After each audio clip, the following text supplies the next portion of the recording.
Hello everyone and welcome to EduTap. So today in our studio we have with us Mr. Anshul Rawat. He has cleared NABARD graded 2020 examination in his very first attempt. He is only 24 years old and in the specialist discipline of CS, that is Company Secretary, he has grabbed the one seat that was released by NABARD. So Anshul, first of all, welcome to EduTap and heartiest congratulations from the entire team on clearing the exam. Thank you so much, sir. Thank you. So Anshul will be sharing his preparation sources, his strategy, his preparation journey. So I was just talking to him, and it is a very interesting journey that he ventured into to clear the NABARD grade examination. I would also like to tell you here that he has also recently cleared the FCI manager post, the manager examination, right? So he has two jobs in his hand and is the first person in his family to grab such a prestigious government job. So kudos to Anshul, and let's hear from him. First of all, let me give him the opportunity to tell briefly about his background. So Anshul, can you please start with telling about your background? Yes, sir. Sir, first of all, I would like to give a special thanks to all EduType team Thank you. for supporting me my journey, Hmm. doing my journey. Sir, in my background, basically, sir, I'm a qualified company secretary. Hmm. I'm a member of Institute of Company Secretaries of India since 2019. I have done my graduation in commerce. I have also cleared CA intermediate, and after this, I had preparing for government preparations jobs. Hmm. Thank you so much, sir. And I have also working experience of Hindustan Times Group, which is a listed company Hmm. which deals in a print media business Hmm. and in a secretarial profile. तो आपने Anshul BCom किया, Yes, sir. आपने company secretary ship पूरी करी, आपने CA intermediate भी किया, आपने हिंदुस्तान टाइम्स ग्रुप में जॉब भी किया। Yes, sir. तैयारी का टाइम कब मिला? इतना कुछ आपने कर दिया, तो when did you get the time to Sir, prepare? after clearing my CA intermediate हाँ। and 2019 मैंने preparation start करने का सोचा. I heard about NABARD and RBI. It is such a prestigious organization of nation.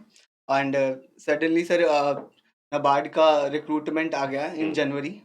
So मैंने फिर I have only 1 month to prepare because I have in my hand I have both the options in FCI manager means and NABARD grade A prelims. So they the most important role behind is the time management. So at the same time I have prepared for both the jobs. So that's hope me clear to exams. तो आपने सी aspirants इन्होंने FCA manager की तैयारी भी करी, इन्होंने NABARD grade A prelims की तैयारी भी करी। इनफैक्ट अभी जब मुझे ये सारी चीज़ें बता रहे थे, पूरी इन्होंने स्टोरी मुझे बताई, देन उसमें ये निकल के आया कि एफसीआई का प्रीलिम्स नाबार्ड का प्रीलिम्स आसपास था, एफसीआई का मेंस नाबार्ड का मेंस आसपास था, एफसीआई के इंटरव्यू नाबार्ड के इंटरव्यू फिर आसपास थी, राइट? तो दो एग्जाम्स की तैयारी पैरेलल में करना और साथ में एक जॉब भी करना, so he is a very prime candidate for you people to take inspiration from कि वर्किंग कैंडिडेट्स तैयारी कैसे कर सकते हैं, सिर्फ एक एग्जाम की नहीं बल्कि मल्टीपल एग्जाम्स की, राइट? तो उन्होंने एफसीआई का एग्जाम भी क्लियर कर लिया है और उन्होंने नबार्ड ग्रेड ए का एक सीट, जहां पर सिर्फ एक सीट था, तो आप you can just imagine what kind of pressure must be on him कि एक ही सीट है, मुझे बहुत अच्छे से तैयारी करनी है, अगर वो ग्रैब ना हुआ तो प्रॉब्लम होगी। Obviously when you are not able to clear the examination तो फील तो होता ही है। तो उस एक सीट के लिए उन्होंने दबा के मेहनत करी। तो अंशुल, मुझे आप एक बार शुरू से बताइए, मतलब आप जिस तरह बीकॉम कब से स्टार्ट करी आपने, फिर आपने सीएस कब करा, सीए कब करा? फिर हम जो बता रहे थे सीए में आपका फर्स्ट टाइम में हो नहीं पाया, फिर हम दोबारा किया। शुरू से एक बार सारा बैकग्राउंड बताइए ताकि एस्पिरेंट्स को पता चले। सर इन 2013 मैंने 12th क्लास पास किया था फ्रॉम केंद्रीय विद्यालय सवाई हुँ, माधोपुर। देन मैंने उसके बाद सीएस में एनरोलमेंट कराया और हुँ, अलोंग साइड मैंने बीकॉम भी किया ठीक है। Evening course. हुँ, तो मेरा बीकॉम और CS is through out my journey is first attempt. Hmm, CS में मतलब यूजुअली फर्स्ट हुँ, अटैम्प्ट बहुत कम लोग हो ग्रेट, पाते हैं क्लियर। येस, तो हाँ, मेरा फाउंडेशन एग्जीक्यूटिव प्रोफेशनल हाँ, जून 2014 जून 2015 जून 2016 में क्लियर हुआ है। And at when I cleared I was just 20 okay, 20 years old. Okay, Then after I had started my internship or a job in a hmm, listed company, Hindustan hmm, Times Group, which is hmm, situated in Delhi, hmm, hmm, Barakhamba line. ठीक है। The address is. Hmm, Then after when I completed my internship program, hmm, I started preparing for CA intermediate course ठीक है। because at that when I my training was completed, hmm. I in 2017 I was just 21 and my तो Anshu sorry मैं interrupt कर रहा हूँ, CS के बाद क्या सीए करना ज़रूरी रहता है कि आपको सीए करना ही करना है, या मतलब किस ऑब्जेक्टिव से आपने सीए किया था? sir CS CA I think अपने आप में सफिशिएंट है, उसका सीए करना क्या ज़रूरी होता है सीएस को? नहीं सर, ज़रूरी नहीं है सीए करना। सीएस हाँ, और सीए प्रोफाइल दोनों डिफरेंट हैं। हाँ। बट कुछ पेपर्स होते हैं वो कॉमन होते हैं। हुँ, सिलेबस जो करिकुलम है, हुँ, हुँ, पैटर्न जिस तरह से इंस्टीट्यूट मेंटेन करता है, हुँ, चाहे वो चार्टर्ड अकाउंटेंट हो, कंपनी सेक्रेटरी हो, चाहे वो हुँ, कॉस्ट अकाउंटेंट हो। हुँ, बट सर इसके अंदर ये है कि मैं मेरे पास एक एज फैक्टर था उस टाइम पे, हुँ, और मेरे पेरेंट्स और मेरे जो बॉस है, hmm, who is a company secretary of Hindustan Times group, hmm. वो चाहते थे कि मैं फर्दर आगे और पढ़ाई करूँ। अच्छा, तो मेरे पास ऑप्शन था, या तो मैं एमबीए करूँ या मैं सीए करूँ। तो मुझे अच्छा। मुझे सीए ज़्यादा कंफर्टेबल लगा एज़ हाँ, कम्पेयर टू एमबीए कैट के अच्छा। बजाय। ओके, तो मैंने सीए ऑप्ट आउट करके सीए ठीक में है। एनरोल करके 1 ईयर प्रिपरेशन की है इन जयपुर ओके, इन 2018। ठीक है। तो आपने सीए का कोचिंग लिया हाँ, प्रॉपर और मैंने साथ-साथ में क्लासेस आपने लिए 1 हैं। साल पे तैयारी भी 1 करी साल गवर्नमेंट पे एग्ज़ाम्स की या नहीं, नहीं प्राइवेट सर, उस उसकी? समय मैंने बस सीए की प्रिपरेशन सी की की थी प्रिपरेशन करी इंटरमीडिएट थी। इन ओके, 2018 ठीक फुल है, ईयर।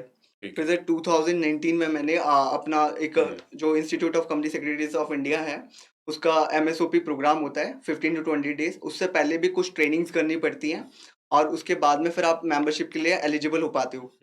तो मैंने फिर मेंबरशिप के लिया अप टू अप्रैल तक। फिर हुँ, अप्रैल में मेरा मेंबरशिप नंबर आ गया। हुँ, पर सर इवेंचुअली मेरा फर्स्ट अटेम्प्ट में क्लियर नहीं हुआ था सीए हुँ, इंटरमीडिएट। फिर मैंने सर जून वाला अटेम्प्ट दिया फिर से, क्योंकि हुँ, उस समय मई से जून में शिफ्ट हुए थे एग्ज़ाम ड्यू टू ये इंस्टीट्यूट में इलेक्शंस थे। ठीक है। फिर जून 2019 में मैंने एग्ज़ाम्स दिया सीए इंटरमीडिएट का, तो हुँ, मैं फिर क्लियर हो पाया। हुँ, देन आफ्टर मैंने फिर दोबारा से दिल्ली जाकर के जॉब प्रिपेयर करना जॉब स्टार्ट कर दी। 2-3 हुँ, कंपनीज़ में इंटरव्यू दिए, क्योंकि हुँ, चीज़ें ऐसी हो गई थी कि आपको कहीं न कहीं स्टार्ट करना ही था, हुँ, क्योंकि हुँ, सर साथ वाले सब जॉब कर रहे हैं ऑलरेडी, हुँ, और फिर हुँ, मैं थोड़ा पीछे रह गया उनसे। मैं ऐसा हुँ, फ़ील करता था, हुँ, बहुत एंग्ज़ायटी रहती थी मन में। देन सर मैंने फिर सीए की जॉब हुँ, सीएस के प्रोफाइल में जॉब स्टार्ट करी in a um, consultancy firm. हुँ, तो after 2 months I realise that कि मैं और इससे बेटर कर सकता हूँ कहीं न कहीं गवर्नमेंट सेक्टर की हुँ, तरफ। हुँ, तो मैं फिर सर प्रिपरेशन स्टार्ट करी इन सितंबर hmm, for NABARD and RBI hmm, basically. But मैंने एक्चुअली क्या था कि मैंने जो कोर्सेज़ परचेज़ कर लिए वो एसएससी वाले परचेज़ कर लिए, स्टाफ हुँ, सिलेक्शन कमीशन वाले। हुँ, तो मेरा इंक्लिनेशन हो गया एसएससी की तरफ। हुँ, फिर जैसे-जैसे टाइम निकलता है, आफ्टर 2-3 मंथ्स आपको रियलाइज़ होता है एसएससी थोड़ा रिक्रूटमेंट में टाइम लगाता है सर। हुँ, क थोड़ा नहीं काफ़ी ज़्यादा लगाता है। थोड़ा हाँ, रिक्रूटमेंट टाइम लगाता है, बट उस हाँ, टाइम तक मैंने रीज़निंग वगैरह अच्छे से कवर कर ली थी, ठीक और है। जो मैथमेटिक्स है वो भी कवर कर लिया था हुँ, एसएससी वाला। हुँ, बट एसएससी की रीज़निंग इज़ क्वाइट डिफरेंट, जो हुँ, हम बैंकिंग की बात करते हैं, क्योंकि वहाँ कुछ टॉपिक्स पे ज़्यादा स्ट्रेस किया जाता है। Right, right. फिर एफसीए का रिक्रूटमेंट आया इन हुँ, मंथ ऑफ सितंबर अक्टूबर में ही, और मैंने फिर एग्ज़ाम तो भर दिया था एफसीए का हुँ, फॉर्म, तो food um, corporation of India manager in finance. फिर सर मैंने प्रीलिम्स की प्रिपरेशन करी अराउंड हुँ, 20 टू 25 डेज़ हुँ, एफसीआई मैनेजर प्रीलिम्स की। फिर 27th ऑफ नवंबर को एफसीआई का प्रीलिम्स लगा था, हुँ, जयपुर में ही। हुँ, फिर उसका जो रिज़ल्ट आया वो जनवरी एंड में आया, हुँ, और उस दौरान सर मैंने कुछ पर्सनल इश्यूज़ की वज़ह से क्विट करना हुँ, पड़ा हुँ, प्रिपरेशन को, हुँ, फ्रॉम फैमिली इश्यूज़। हुँ, फिर मैंने जब मेरा रिज़ल्ट आया एफसीआई प्रीलिम्स का, उस टाइम पे मेरे हाथ में नाबार्ड ग्रेड ए का हुँ, प्रीलिम्स भी था कि मेरे को हुँ, इसके लिए भी प्रिपरेशन करनी है। हुँ, तो I have just 20 to 25 days to prepare for both the exam. हुँ, इवन एक साइड में तो मेरा एफसीआई मैनेजर का मेंस था, हुँ, और दूसरी तरफ मेरा नाबार्ड ग्रेड ए का प्रीलिम्स था। हुँ, तो मैंने इन दोनों की प्रिपरेशन साइमल्टेनियसली स्टार्ट करी टाइम हुँ, मैनेज करके, हुँ, और फिर I was able to manage both the things and um, clear भी कर पाया फिर मैं हुँ, सबको। राइट।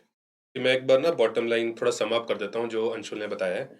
इस फर्स्ट ऑफ ऑल एक पीयर प्रेशर की चीज़ मैं आपसे डिस्कस करना चाहता हूँ सबके साथ।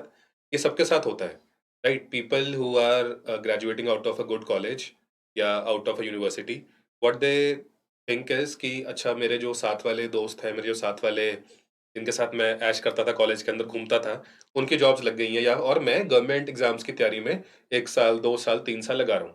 तो that pressure is real. First of all it is not a virtual pressure, it is a real pressure. तो इसमें कुछ गलत नहीं है कि आपको अगर प्रेशर ये फ़ील हो रहा है, तो ये सब एस्पिरेंट्स के साथ एक कॉमन टेंडेंसी होती है, कॉमन एक्सपीरियंस होता है। मेरे साथ भी था when I was preparing for UPSC कि मेरे दोस्त हैं वो कहीं बाहर चले गए, किसी ने एमएस कर लिया, किसी ने पीएचडी कर लिया, किसी ने एमटेक कर लिया, उसके बाद they have very good package and I felt like Anshul also must have felt and you people also must be feeling कि you are a pressure on the family. है ना? कि आप उनसे पैसे माँग रहे हो और यस आपके सर। जो दोस्त हैं वो पैसे फैमिली को दे रहे हैं। है जी ना? कि सर। यार ये तो नहीं होना चाहिए कि मैं तो अच्छा खासा स्टूडेंट था, ये कैसे हो गया? है ना? तो ये इन्वेस्टमेंट के तौर पे इस चीज़ को लेना चाहिए कि you are investing your time because you are aiming for something higher and that something higher is close to your heart. this feeling should be a very sacred feeling for you. I'm aiming for something higher and I have to achieve that, and this is the investment that I'm doing to achieve that sacred thing that is close to my heart. Number one is this. इनके साथ भी ये चीज़ हुई है कि जैसे इन्होंने company secretary से स्टार्ट किया, उसके बाद इन्होंने सीए की तरफ भी गए क्योंकि उनके बॉस ने कहा कि आप सीए भी कर लो। फिर इन्होंने प्राइवेट फर्म में भी जॉब करी, कंसल्टेंसी फर्म में, लेकिन मन में कहीं न कहीं एक एस्पिरेशन थी, दिल में एस्पिरेशन थी that I can do better than this, I am better than this, I can crack NABARD, I can crack RBI, तो why not go for that? Time manage करना पड़ा, मेहनत करनी पड़ी, लेकिन रिजल्ट आपके सामने है, just one seat and he has grabbed that seat for NABARD grade 2020 company secretary. Second में एक चीज जो अंशुल ने ही कही वो बताना चाहता हूँ कि टाइम मैनेजमेंट। टाइम आपको हमेशा निकालना पड़ेगा। कोई आपको टाइम आके ऐसे नहीं देगा कि ये लो टाइम, है ना? ऐसी कोई कमोडिटी नहीं है time. You will have to manage time, you will have to find out time.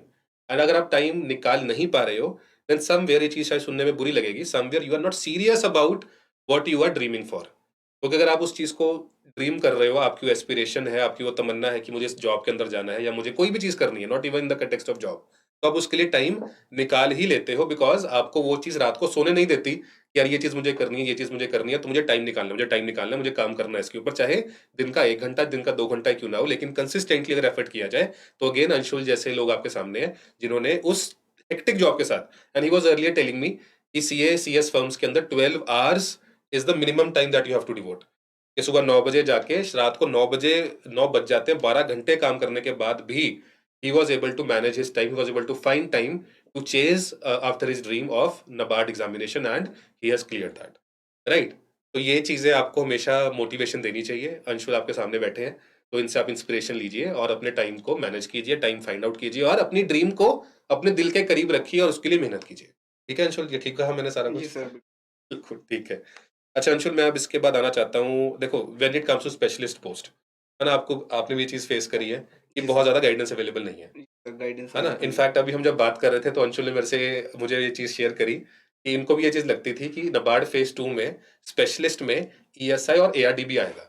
और ये हमारे लिए एक वेरी कॉमन क्वेरी है, जिसको मैं अंशुल के साथ बता रहा था कि मुझे डेली ये चीज़ मेल पे पूछी जाती है कि सर हम स्पेशलिस्ट से अप्लाई कर रहे हैं, क्या ईएसआई प्लस एआरडी हमारे लिए फेज़ 2 में भी आएगा?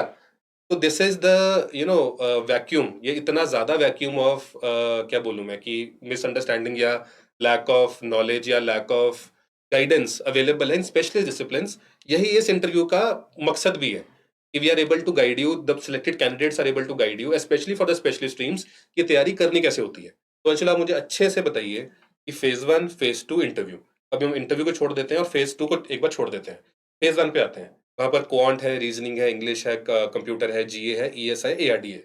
आपके लिए और मुश्किल है बिकॉज़ ईएसआई, एआरडी में बैकग्राउंड नहीं है जी सर, और बिल्कुल। पेपर फेज़ 2 के अंदर ईएसआई, एआरडी आना नहीं है। जी, तो आपको 40-40 नंबर बस किसी तरह से कुछ-कुछ करना है। करना है, उसके अंदर परफ़ॉर्म करना है। परफ़ॉर्म करना है ना, 0-0 नंबर लेकर आओगे तो बात नहीं वो तो सर बनेगी। आउट है सर, 40 में 40 एम कर नहीं सकते हो या 30 एम जी कर नहीं सर, सकते बिकॉज़ ना तो बैकग्राउंड है, ना ही वो आगे काम आने वाला है। काम आने वाला है। तो वो फेज़ 1 की तैयारी ओवरऑल आपने कैसे करी? सारे सेक्शंस की बताइएगा एक बार कैसे? सर मैंने जब मैं प्रिपेयर कर रहा था एफसीआई के लिए, तो हुँ, उसके अंदर जो एसबीआई का मेंस होता है, वहाँ पे एसबीआई पीओ लेवल की रीजनिंग आती है, रीजनिंग ठीक और है। क्वांट। किसके तो अंदर, एफसीआई के अंदर? हाँ सर, ठीक एफसीआई है, मेंस के अंदर। ठीक है, तो सर उसमें जीए भी था, इंग्लिश भी था। ठीक है। तो मैंने जो कॉमन सब्जेक्ट्स हैं वो तो रखे साथ में, क्योंकि हुँ, मैं एसबीआई पीओ के लेवल सोच के चल रहा था, मेंस का लेवल ही हुँ, रीजनिंग का। अगर हम बात करते हैं रीजनिंग की, तो रीजनिंग के अंदर मैंने कुछ होलिस्टिक अप्रोच में तैयारी करी, एक तरह हुँ, से कुछ हुँ, टॉपिक्स उठाए मेजरली।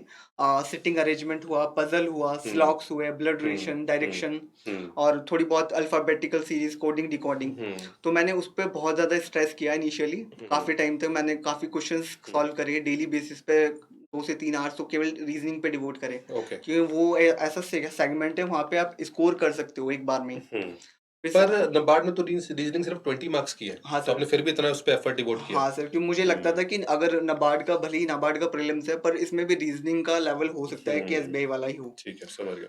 फिर सर उसके बाद में अगर हम बात करते हैं क्वांट की, तो क्वांट में भी 2 तरीके से बटा हुआ है क्वांट, एक अरिथमेटिक है हुँ, प्रॉपर, और एक दूसरा होता है डीआई। हुँ, तो डीआई के अंदर मैं कैंडिडेट्स को बताना चाहूंगा कि आप जब डीआई का कोई क्वेश्चन सॉल्व कर रहे हो बड़ा, तो आप पहले 4th या 5th नंबर का क्वेश्चन सॉल्व करो। हुँ, उसमें क्या होता है, कुछ मैट्रिक्स टेबल है और वो कुछ थोड़ी कंफ्यूजिंग है।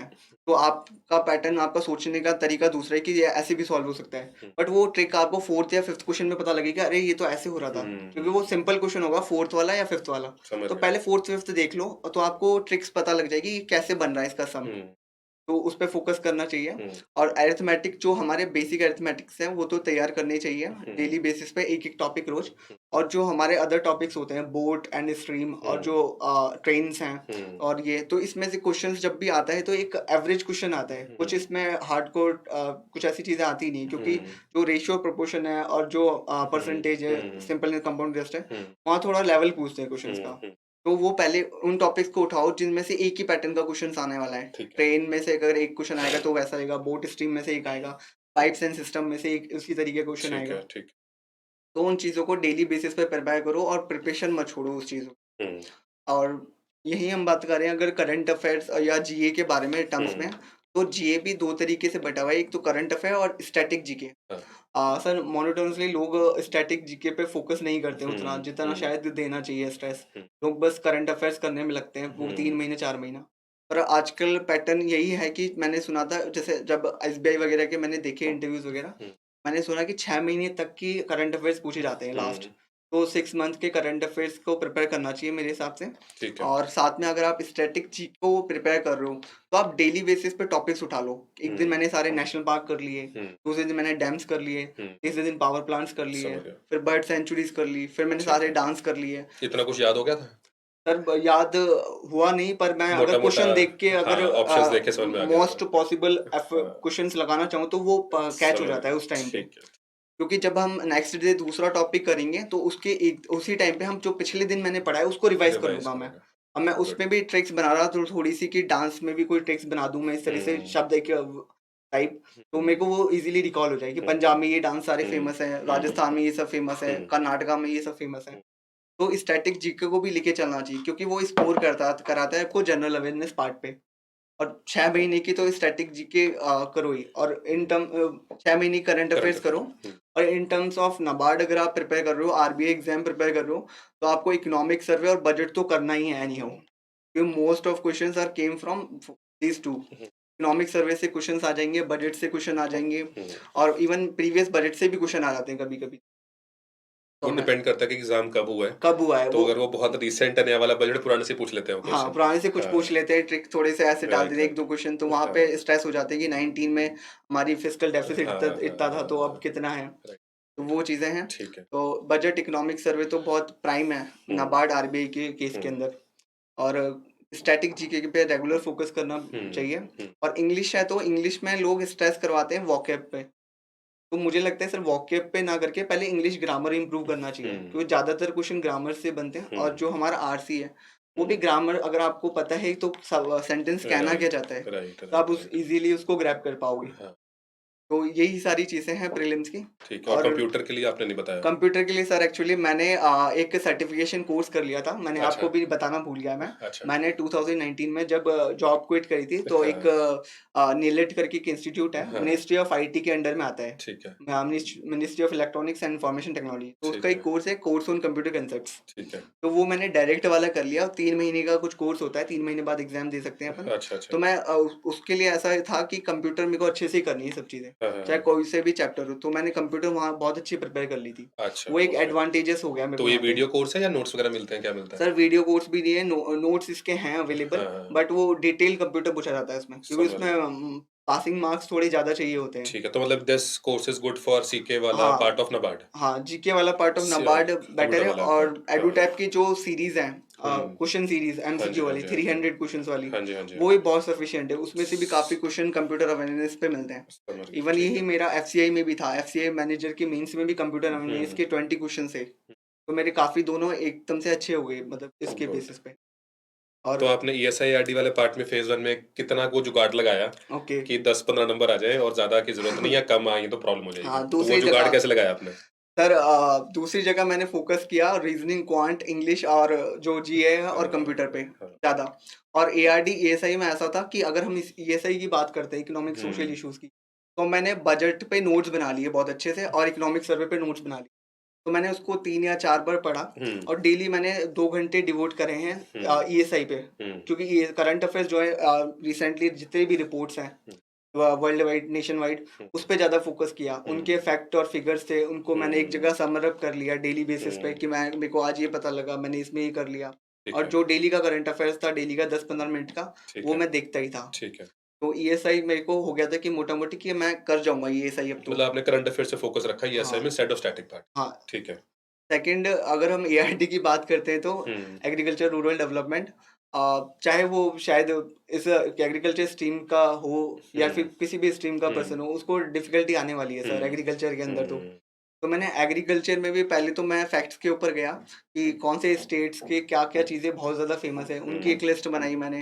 फिर हुँ, एग्रीकल्चर में एक मेरे फ्रेंड ने बुक सजेस्ट करी थी मुझे, हुँ। नीम रसुंडा आई थिंक। मैं बोलने लगा नीम रसुंडा करी हाँ, होगी। बट इट पर इज़ पढ़ी पढ़ी तो नहीं गई होगी? नहीं पढ़ी वो गई जो होगी। खुद अपने आप में हाँ, एक तरीके से बहुत हाँ। डिटेल्ड है। अरुण कात्यायन की बुक हाँ, सजेस्ट होती है और नीम रसुंडा की बुक सजेस्ट होती है यस सर। सजेस्ट। हाँ, पर उसको पढ़ने के लिए अपने आप में एक बहुत सफिशिएंट हाँ, टाइम चाहिए, 3 से हाँ, 4 महीने का। हाँ, तो इतने कम टाइम में तो मैनेज करना बहुत टफ हो गया था। हाँ। तो मैंने एग्रीकल्चर के जितने भी एडुटैप्स के वीडियो हैं पुराने एआरडी हुँ, सेक्शन से रिलेटेड, हुँ, वो सब मैंने देखे हैं 2-2 3-3 हुँ, बार हुँ, उस हुँ, टाइम पे तो।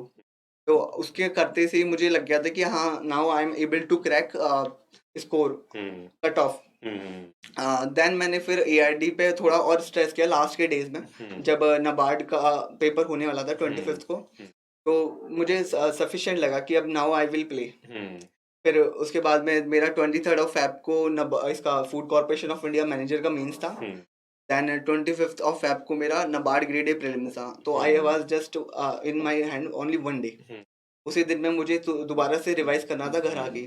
तो जैसे 20 आप कोई एग्जाम दे देते हो आप, तो उसके बाद में आपका मन नहीं करता दोबारा पढ़ने का, हाँ, राइट। चाहे 2 दिन हो चाहे 4 हाँ, दिन हो। हाँ, आपको होता है अभी मैं थोड़ा चिल करूंगा हाँ, और फिर बाद में प्रिपरेशन करूंगा ढंग से। हुँ, पर मेरे पास टाइम नहीं था क्योंकि मैं खुद बाहर से था, हुँ, जयपुर मेरा सेंटर आया था।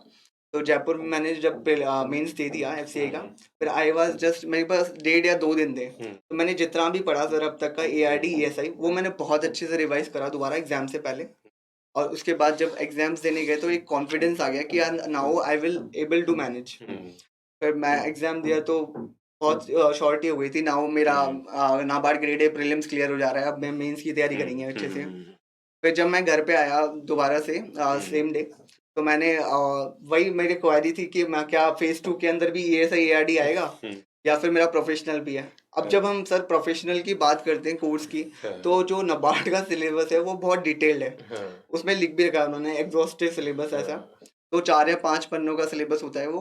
तो उसके अंदर जितना भी आज तक का सीएस का, सीए का, जितना एमबीए का जितना भी कुछ है, हुँ, लॉज एक्ट, चाहे वो डायरेक्ट टैक्स की बात करो, हुँ, इनडायरेक्ट टैक्स की बात सब करो, डाल दिया। फाइनेंशियल मैनेजमेंट हो, कॉस्टिंग हो, ऑडिटिंग हो, everything is there. Hmm, accounting हर तरीके की, फाइनेंशियल अकाउंटिंग अलग है, फंक्शनल अकाउंटिंग अलग है, अब हुँ, उसके भी पार्ट्स होते हैं डिफरेंट डिफरेंट। हुँ, तो मेरे कहीं ना कहीं सीए इंटरमीडिएट के प्रिपरेशन ने मुझे बहुत हेल्प किया है, जो हुँ, मेरा प्रैक्टिकल साइड है वो तैयार करने के लिए। हुँ, पूरा मैंने जब 1 साल डिवोट किया उस टाइम पे, हुँ, तो मैंने फिर उसकी प्रिपरेशन स्टार्ट करी। फिर बाद में 10-15-20 दिन बाद मुझे मालूम चला चलो अब ईएसआई एआरडी नहीं आएगा, हुँ। वरना मैं 10-15 दिन बाद पता चला? जी सर, प्रिपरेशन के। अब अच्छा, उस टाइम पे क्या ओके। कोविड के केसेस बहुत ज़्यादा आ रहे थे हाँ, इंडिया के अंदर। हाँ, तो लोग कहते थे लॉकडाउन हो जाएगा, बट मैं मानती नहीं यूजुअली कोई कि हाँ, लॉकडाउन कैसे लग सकता है, क्या हाँ, होता क्या है लॉकडाउन। हाँ, तो नाबार्ड का जब मेंस था, तो वो इटसेल्फ एक टेस्ट था, एक एग्जामिनेशन था आपके पेशेंस का।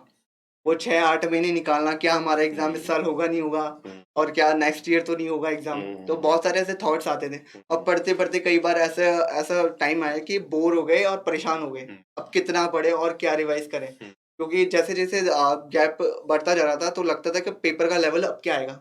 हाँ, हर तरह की थ्योरी बननी स्टार्ट हो जाती है हर तरह एक्चुअली। की थ्योरी ग्रुप्स पे इतनी चीजें चल रही थी, टेलीग्राम ग्रुप्स पे, कॉन्स्पिरेसी और थ्योरी बन जाती है अपने आप। अपने आप एक टाइम हाँ, मैनेजमेंट वाली बात ही नहीं रहती है सर हुँ, इतने लंबे हुँ, टाइम तक। तो फिर हुँ, लगता है कि अब क्या होगा आगे हुँ, फर्दर, क्या हुँ। इंग्लिश में क्या पूछ लेंगे, डिस्क्रिप्टिव किस तरह से हाँ, हमें निकलेगा। लगता है कि उनके पास बहुत टाइम है, वो ऐसे क्वेश्चन बनाएँगे, जबकि हाँ, ऐसा कुछ है नहीं है। जबकि ऐसा था नहीं रियली में, वो हाँ, इतना डर रहता था, एंजाइटी। हाँ, फिर उसके बाद में जब हमारा नाबार्ड ग्रेड ए का मेंस का नोटिफिकेशन आया कि date, exam date is then हाँ, डिसाइड है। हाँ, फिर और थोड़े सीरियस हो गया मैं।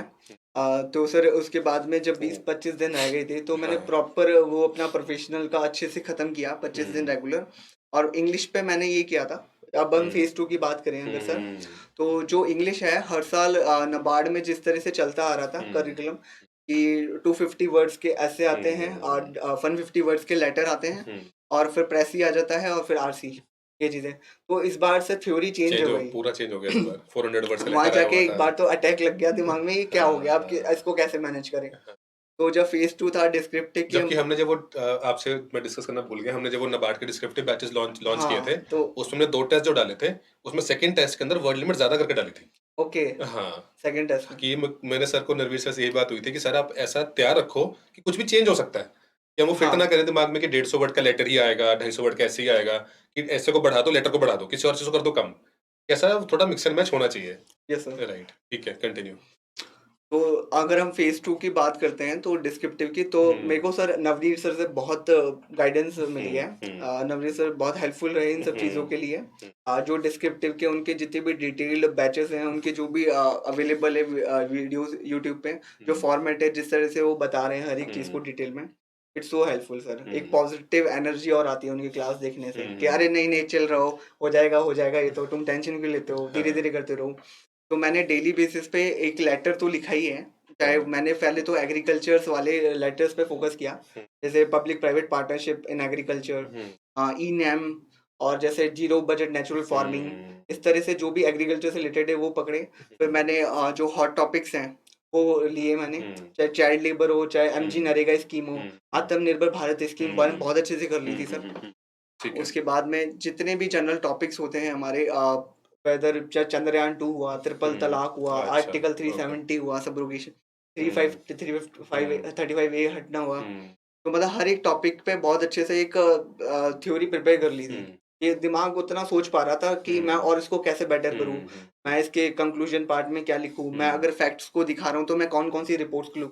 क्योंकि मिनिस्ट्री ऑफ स्टैटिस्टिक्स जो है हमारी, हुँ, वो काफ़ी रिपोर्ट्स निकालती है हर एक चीज़ गुड, के ऊपर, चाहे वो ठीक एमजी है। नरेगा हो, चाहे एग्रीकल्चर सेक्शन में राइट, कुछ भी हो। आपको अच्छा सा फॉडर मिल जाता है वहाँ से। एक फ़ोल्डर मिल जाता है, एक राइट, कंटेंट मिल जाता है। ठीक है। और जब हम बैकग्राउंड की बात करते हैं, मतलब इनिशियली जब स्टार्ट करते हैं कोई भी हुँ, टॉपिक, तो कैसे अपन उसको अप्रोच रखें आगे। हुँ, मतलब कुछ तो डायरेक्ट लिखना, फ्रेमिंग करना क्वेश्चंस को। हुँ, पर मुझे ऐसा लगता है कि पहले थोड़ा ब्रीफ इंट्रोडक्शन ज़्यादा हुँ, होना चाहिए उसके बारे हुँ, में, क्योंकि वर्ड लिमिट का पता नहीं होता। हुँ, तो वो मुझे बहुत हेल्पफुल रहा डेली बेसिस हुँ, पे। मैं एक ऐसे लिखता, इवन मैंने 50 ऐसे लिख दिए थे सारे, मतलब हुँ, 50 दिन तक, क्योंकि मेरे पास एक हुँ। एम्पल ऑफ टाइम था उस टाइम पे। आप वो बता रहे थे कि आपके पास लैपटॉप वगैरह नहीं है, तो आपने फ़ोन के हाँ, साथ कीबोर्ड अटैच किया मैंने था। जो मेरा फ़ोन है, हाँ, मेरा सर एक्चुअली कंप्यूटर था, वो खराब हो गया था, ठीक है, डिस्ट्रॉय हो गया था। ठीक है, तो मेरा जो मोबाइल है एंड्रॉइड वाला, तो उसपे भी कीबोर्ड अटैच हो जाता है। ये चीज़ भी मुझे उसी टाइम मालूम चली। ठीक है। मैं वीडियोज़ ऐसे यूट्यूब पे देख रहा था, हाउ टू हाँ, connect my mobile phone with keyboard और माउस। ठीक है। तो उसपे वो वीडियोज़ देख के मैंने उसको कनेक्ट किया हाँ, मेरे कीबोर्ड से, और डेली बेसिस पे मैंने एक ऐसे लिखा है। तो मैंने वो hats off. Thank you sir. तो काफ़ी सारे एसेज़ हो गए थे प्रिपेयर, और हुँ, साथ में मैंने लेटर पे भी फ़ोकस किया, हुँ, फॉर्मल और इनफॉर्मल, क्योंकि सर हुँ, जब आप लेटर की बात करते हो तो बहुत लेटर में एक जो कंटेंट है, बहुत फ्रूटफुल कंटेंट होना चाहिए, एक हुँ, हुँ, प्रोडक्टिव कंटेंट होना हुँ, चाहिए। तो मैंने पहले फॉर्मल्स लेटर्स की प्रिपरेशन करी, hmm, just like bank theft robbery से रिलेटेड, हुँ, कोई पुलिस कंप्लेंट हो गया, कोई हुँ, सुपरिटेंडेंट को हमें कुछ हुँ, इंटीमेट करना है, हुँ, या फिर कुछ भी फॉर्मल जो भी चीज़ है, कुछ हुँ, हमें काम करवाना है गवर्नमेंट अथॉरिटी हुँ, से, हुँ, पहले वो प्रिपेयर करे मैंने। फिर मैंने इन्फॉर्मल लेटर्स पे आ गया, क्योंकि सर दोनों का फॉर्मेट काफ़ी डिफरेंट है, डिफरेंट है, हाँ। फॉर्मल का, इन्फॉर्मल का। राइट। तो इन्फॉर्मल में थोड़ा फ्रेंडली लेटर होता है, हुँ, तो वो मैंने कभी अपने फ्रेंड्स को लिख दिया। मैं यूजुअली भी लिख देता था मेरे हुँ, फ्रेंड्स को। अच्छा। मुझे मेरे जो क्लोज़ फ्रेंड्स थे 2-4, मैं हाँ, उनको लिख देता था रैंडमली, हाँ, ऐसे मैसेज करके। तो मुझे और थोड़ा बिलीव होता है कि नाउ मैं अच्छा भी प्रिपेयर कर रहा हूँ, और वो लोग भी सडनली शॉक होते कि लड़के ही थे फ्रेंड, लड़कियाँ भी जिनको लेटर लिख रहे हो। सर मोस्ट ऑफ तो लड़के ही थे फ्रेंड्स तो।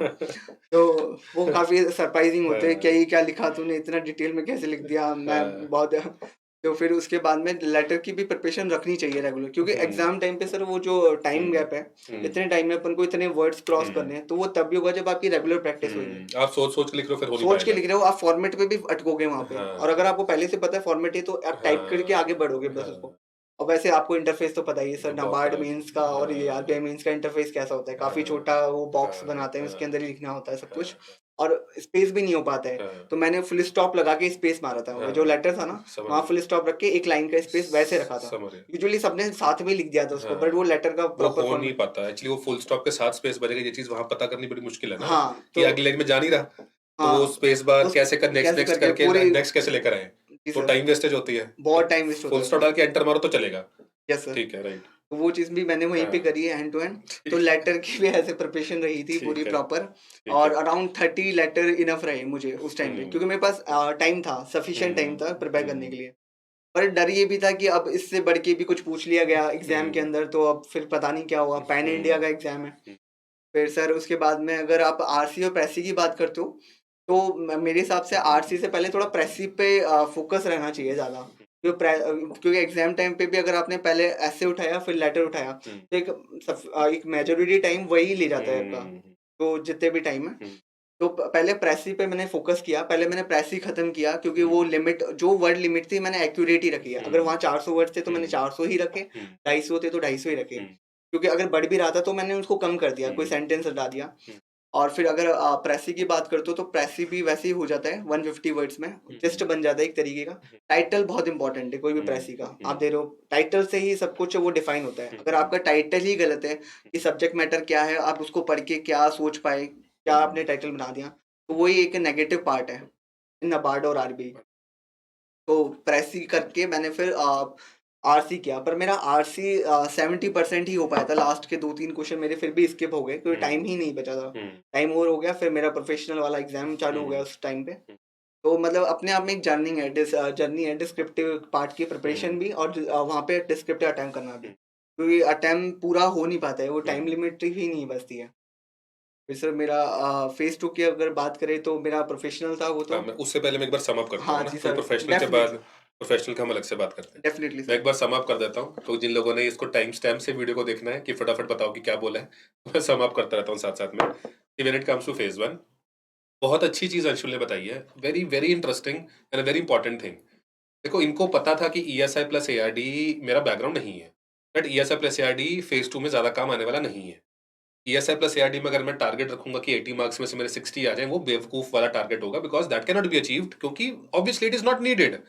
प्लस इतना कुछ पढ़ना और उससे 80 में से 60 मार्क्स लेना फिर भी बहुत मुश्किल काम है। तो what he did was, it is a very smart strategy, a very good thing to do, कि 120 मार्क्स जो हैं, quant, reasoning, English, computer knowledge, GA, ये 120 मार्क्स बनते हैं। मुझे 120 में से Anshul was telling me I aimed for 100। I continuously tell aspirants कि 120 में से आपको मार्क्स इंक्रीज करने हैं, aim for 90 to 100। ESI plus ARD में हम इतना टाइम लगा देते हैं, इतना टाइम लगा देते हैं, फेज 1 में भी एंड फेज 2 में भी, कि फेज 1 में हम वो 120 भूल जाते हैं एंड फेज 2 के अंदर हम इंग्लिश भूल जाते हैं, which is a blunder, right? Clear cut blunder है। तो he did not commit that blunder. इनको पता था कि मुझे 120 में से मार्क्स को मैक्सिमाइज करना है।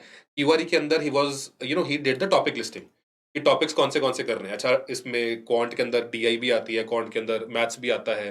अच्छा, रीजनिंग में रीजनिंग के अंदर ये वाले जो टॉपिक्स है, ये वाले मुझे करने हैं, कोडिंग कोडिंग डिकोडिंग करनी है, इनइक्वालिटी करनी है, सिलॉग्स करने हैं। तो वो सारे टॉपिक लिस्टिंग करके इन्होंने एक एक टॉपिक को कंप्लीट किया। सिमिलरली इंग्लिश के अंदर, सिमिलरली क्वांट एंड रीजनिंग के अंदर। कंप्यूटर में ही डिड अ कोर्स। उस कोर्स का अगर आपका लिंक होगा तो मुझे सेंड कर दीजिएगा। डेफिनेटली मैं सर। इस वीडियो को नीचे पिन कर दूंगा। If you want to go for that course, please, most welcome. Plus EduTap की एक यूट्यूब सीरीज भी है जिसमें हमने एमसीक्यूज करवा रखे हैं। प्लस कोर्स के अंदर we have given you handout as well as MCQs and all videos. Right? तो आपकी मर्जी है, आप कहीं से कर भी सकते हो, प्लस आप कहीं से रेफर भी कर सकते हो, आपकी मर्जी है। उसके बाद जो जीए वाला पार्ट है उसमें अंशुल हैज क्लियरली समराइज्ड की 3 महीने का करंट अफेयर तो इंपॉर्टेंट है ही है, लेकिन 6 महीने का भी कर सकते हो। That all depends on you. लेकिन स्टैटिक जीके जो है उसको इग्नोर नहीं करना चाहिए। अगर एक एक टॉपिक आप दिन का पकड़ लोगे, तो इतने सारे टॉपिक्स हैं। देखो, मैं ये तो नहीं आपसे एक्सपेक्ट करूंगा कि अगर इतने सारी वाइल्ड लाइफ सेंचुरीज हैं, नेशनल पार्क्स हैं, डैम्स हैं, रिवर्स हैं, डांसेस हैं, फेस्टिवल्स हैं, कि आपको सारे याद हो जाएंगे। राइट? सारे याद करने की जरूरत भी नहीं है। लेकिन अगर आप एक ही टॉपिक को पढ़ के दिन में उसको अगले दिन रिवाइज कर लेते हो, तो एटलीस्ट शायद ऑप्शंस देख के हमें कुछ नंबर स्कोर हो जाएंगे, वहां पे जीरो नहीं आएंगे। अगर 5 क्वेश्चन जीए के स्टैटिक में से आ गए, तो मुझे पांचों क्वेश्चन छोड़ने पड़ गए, मुझे कुछ नहीं आता था, ये चीज नहीं होगी। शायद उसमें से 2-3 नंबर स्कोर कर लोगे, दैट इज फाइन। राइट? तो ये जीए का था। ईएसआई प्लस एआरडी में ही focused majorly on current affairs. Right? ARD की निम्रा सुंडा की बुक ये लेकर आया, एग्रीकल्चर की, and he realised very soon, जो कि मैंने भी कई बार वीडियोस में कहा है। बुक लिस्ट की एक वीडियो भी एडुटैप की, जिसमें मैंने पूरी सारी बुक्स, बीडी सिंह से लेके अरुण कात्यान से लेके निब्रा सुंडा से लेके सारी दिखाई हैं कि ये बुक्स में ये चैप्टर्स गिवन है। लेकिन क्या वो इंपॉर्टेंट है नबार्ड को क्लियर करने के लिए? No, the answer is no. Because for phase 1 you have to focus on 120 plus current affairs of ESI and ARD plus a few static chapters for the journalist post. And in the phase 2 paper you have to focus majorly on English. English में ऐसा ना हो कि 100 में से 50 number आ रहे हैं और फिर हम कहें कि ईएसआई प्लस एआरडी में हमारे नंबर नहीं आए, लेकिन वी इग्नोर इंग्लिश की, उसमें तो 50 आए थे, उसके बारे में बात नहीं कर रहे। लेकिन ईएसए प्लस एआरडी में नंबर कम आ रहे हैं, उसके बारे में हम बात कर रहे हैं कि उसको इंप्रूव कर ले अगले साल। तो जो ब्लंडर पहले साल किया था वही ब्लंडर अगले साल भी करने की तैयारी हम साथ में ही कर रहे हैं, विच इज रॉन्ग, राइट। अगली चीज जो इन्होंने बताई वो है कि फेज 2 के अंदर इंग्लिश के इन्होंने बहुत फोकस किया। In fact I think is the first candidate जिन्होंने 50 ऐसे 30 लेटर लिखी हैं, वो भी मोबाइल के अंदर कीबोर्ड अटैच करके। You see the level of commitment. I was amazed when he told me this कि मैंने मोबाइल में कीबोर्ड अटैच किया, छोटी स्क्रीन वाला इनका मोबाइल है, उसके अंदर इन्होंने कीबोर्ड अटैच करके ही kept on typing 50 essays 30 letters. अपने आप में मायने रखता है, which brings me back to my first point जो मैंने पहले डिस्कस किया था कि डेडिकेशन।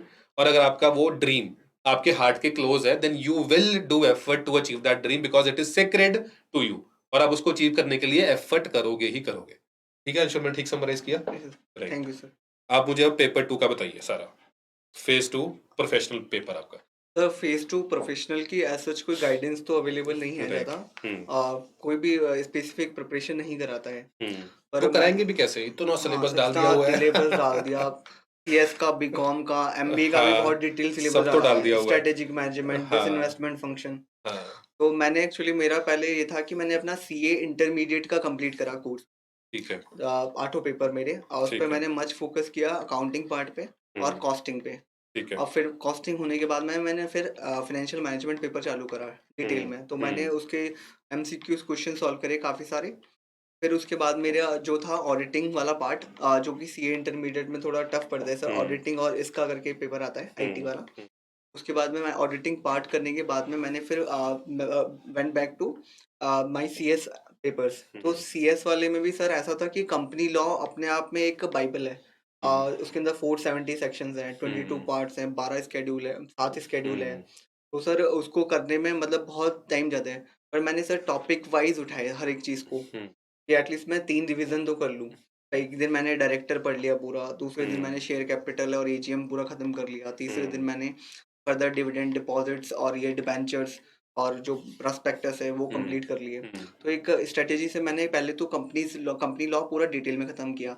अब सर इसके अंदर एक चीज़ और बताता हूँ, इनकेस अगर फ्यूचर ये वैकेंसी वापस आती है, यूजुअली हमने देखा है कि बहुत कम रेगुलर नहीं है। रेगुलर नहीं है। 2017 या 16 के अंदर लास्ट आई थी, और उस टाइम पे जो कट ऑफ मैंने देखी थी वो हाईएस्ट थी इंडिया के अंदर। वो मार्क्स स्कोर करे थे कंपनी सेक्रेटरी स्ट्रीम में। She is one of my friend, वो अभी नबार्ड में ही वर्किंग है। तो उसको अगर बेंचमार्क बना के आप प्रिपेयर कर रहे हो तो दैट्स कूल। तो जब आपने प्रोफेशनल का स्टार्ट किया डिटेल में, तो उसमें ऐसा नहीं है कि आपको केवल सीएस का कंपनी लॉ ही पढ़ना है, और कंपनी लॉ में कुछ ही टॉपिक्स पढ़ने हैं। आपको फोकस होना चाहिए, आपको एनसीएलटी भी अच्छे से करना है, आपको डोरमेंट कंपनी के बारे में अच्छे से पढ़ना है, क्योंकि एक क्वेश्चन आएगा वो उस तरीके से आएगा कि आप वहाँ पे कंफ्यूज हो जाओगे। ये था या 3 इयर्स थे, 5 इयर्स थे, अगर कहीं क्वेश्चन आया 2 इयर्स थे, तो जो फिगर वाले पार्ट्स है उनको अच्छे से समर अप कर लेने एक जगह पे। और जो एक्स्ट्रा टॉपिक्स है, अमालगमेशंस में लोग पढ़ते नहीं है जनरली, वाइंडिंग अप से पढ़ते नहीं है, इंसॉल्वेंसी बैंक्रप्सी कोड नहीं पढ़ते हैं। तो वो चीज़ पे भी स्ट्रेस होना चाहिए इक्विवेलेंट। तो कंपनी लॉ के बाद मैंने फिर सेबी के कंप्लाइंसेस वगैरह पढ़ना स्टार्ट किया, LODR regulations, listing obligation and disclosure regulatory requirement. फिर एलओडीआर के बाद में मैंने फिर जो हमारे जनरल पेपर थे एग्जीक्यूटिव वाले या इकोनॉमिक एंड कॉमर्शियल लॉज होते थे, मेरा सर सिलेबस पुराना था, अभी वो चेंज हुआ है नया, क्योंकि इंस्टीट्यूट सीए में हर सीएस में सीएस में भी और सीएस सीए में भी, दोनों में। क्योंकि इंस्टीट्यूट हर 3-4 साल में कोर्स चेंज हाँ, करता है। ठीक है, जरूरी है ना, वो इतनी अपडेशंस आती हैं। बहुत अपडेशंस आती है। हाँ। तो फिर अगर आपने मैंने पहले इकोनॉमिक एंड कॉमर्शियल लॉस उठाया, पहले तो मुझे कुछ नहीं समझ में आया, क्योंकि पुरानी बात हो गई, 2015 का मैंने पढ़ा था, उसके बाद अब पढ़ना। पर मैंने 2 बार उसको करा तो मेरे को कॉन्फिडेंस आया। फिर मैंने उस पे नोट्स बनाए, जो छोटे-छोटे पेपर्स चिपकाए उसके ऊपर, स्टिकी नोट्स टाइप में। फिर मैंने लेबर लॉज उठाए मेरे, फिर इंडस्ट्रियल लॉज उठाए, फिर मैंने कॉन्स्टिट्यूशन पढ़ा डिटेल में, कॉन्स्टिट्यूशन क्लासेस देखी, क्योंकि वो एकदम से समझ में नहीं आता है। मैंने टॉर्ट्स की क्लास देखी, लॉ ऑफ टॉर्ट्स, इंटरप्रिटेशन की मैंने क्लासेस देखी, जो सीए और सीएस में गाइडेंस अवेलेबल है। तो मैं यहाँ पे बताना चाहूँगा कि मैंने अमित वोहरा सर को बहुत फॉलो किया मेरे प्रोफेशनल पेपर के लिए। की गाइडेंस बहुत रही है इसके अंदर, क्लासेस के इनका यूट्यूब चैनल है कोई? यूट्यूब चैनल है सर, ठीक सर है। पढ़ाते भी हैं दिल्ली में ही। ठीक तो है। मैंने सीएस का उनसे पुरानी वीडियो सीखी थी। मैं उनका स्टूडेंट नहीं रहा हूँ कभी, बट मेरे को काफ़ी हद तक समझ में आया। इसके अलावा फिर मैंने सीएस का ये पढ़े मेन कोर सब्जेक्ट्स जो हैं, फिर मैं अदर सब्जेक्ट्स प्रिपेयर करने लग गया। मैनेजमेंट हुआ, इकोनॉमिक्स हुआ, कम्युनिकेशन, एथिक्स, क्योंकि सिलेबस बहुत एग्जॉस्ट मतलब डिटेल में था। आप के पास बहुत कम टाइम है प्रोफेशनल के लिए, तो आप इतनी चीज़ें पढ़ पाओ और रिटेन कर पाओ उस हुँ, चीज़ को। हुँ, तो मैंने फिर वो नोट्स बनाने लग गया। मैं बेसिकली हर टॉपिक के ऊपर एक समरी नोट्स बना देता। हुँ, अगर मैंने आरटीआई एक्ट पढ़ा है, राइट टू इन्फॉर्मेशन एक्ट हुँ, 2015, तो 2005 सॉरी, हुँ, तो उसमें एक पेज का पूरा ऐसा नोट्स होगा कि आपको पता होएगा सीआईसी क्या है, सेंट्रल इन्फॉर्मेशन हुँ, कमिश्नर, स्टेट इन्फॉर्मेशन समझ कमीशन, गया। उनकी कमिटी कैसे फॉर्म हो रही है, राइट, शॉर्ट उनका नोट्स बना लिए, उसमें सम अप हो गया बेसिक। कमिटी हेड कौन होगा, उसको ठीक है, कौन अपॉइंट करेगा, नॉमिनेशन में कौन जाएगा। समझ गया। बहुत एक डिटेल में नहीं पढ़ना है, बहुत एक नोट्स बना लेने हैं ताकि ठीक हर है। एक चीज़ की। तो लॉज़ होने के बाद में फिर मेरा फ़ोकस था जो जनरल लॉज़ है सर, जो पूछे जाते हैं, कॉन्ट्रैक्ट एक्ट, नेगोशिएबल इंस्ट्रूमेंट हुँ, एक्ट, पार्टनरशिप एक्ट, मैंने उस पे फ़ोकस किया। उसको भी हुँ, मैंने 2 बार पढ़ा कम से। फिर यहाँ जाके मेरा कहीं प्रोफ़ेशनल पेपर थोड़ा सॉलिड हुआ कि नाउ आई एम ड्रीम जो हुँ, मैं सोच रहा हूँ वो हो पाएगा हुँ, फुलफ़िल, हुँ, हुँ, क्योंकि काफ़ी कैंडिडेट्स हैं इंडिया में भी सर कि प्रिपेयर कर रहे हैं बहुत टाइम से हुँ, प्रोफ़ेशनल्स के लिए। क्योंकि कंपनी सेक्रेटरीज़ की ऐसी कोई वैकेंसी आती नहीं है सच हुँ, रेगुलरली, पर जब हुँ, आती है तो वो अच्छी वैकेंसीज़, जैसे हुँ, जीआईसी में भी लास्ट वैकेंसी आई हुँ, थी।